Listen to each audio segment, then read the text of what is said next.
Guys, you're welcome back to my kitchen. So today's recipe is Nigerian party jollof rice. Come, let's cook together. In making Nigerian jollof rice, you have to get some fresh tomatoes, shombo, tatashi, fresh peppers, onion, garlic, ginger, and then you blend them together. So I'll go ahead and set my pot on fire and I'll pour the vegetable oil. When the oil is hot enough, I'll add the onion and I'll allow this onion to simmer for a while to release all its juices. Then I'll add the tomato paste and I'll be allowing this tomato paste to steam for a while. So at this point, I'm adding the blended fresh tomatoes, peppers and all the items blended together. And I'll be cooking this till all the water in it is all dried out.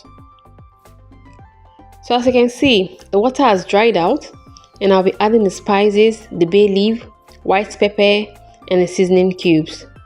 The next thing I'll be adding is the stock of the protein. In making Nigerian jollof rice, what makes the jollof rice really tasty is the stock of your protein.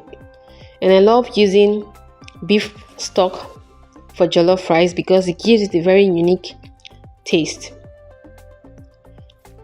So the next thing is to add the rice.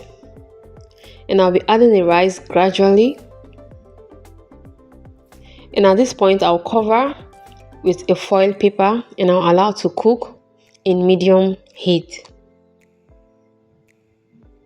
So this rice has been cooking for a while and this is really lovely. The aroma in here is inviting.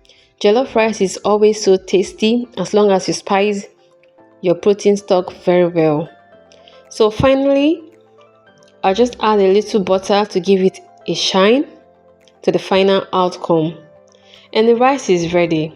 Thank you for joining me today again and hope to see you next time. Bye.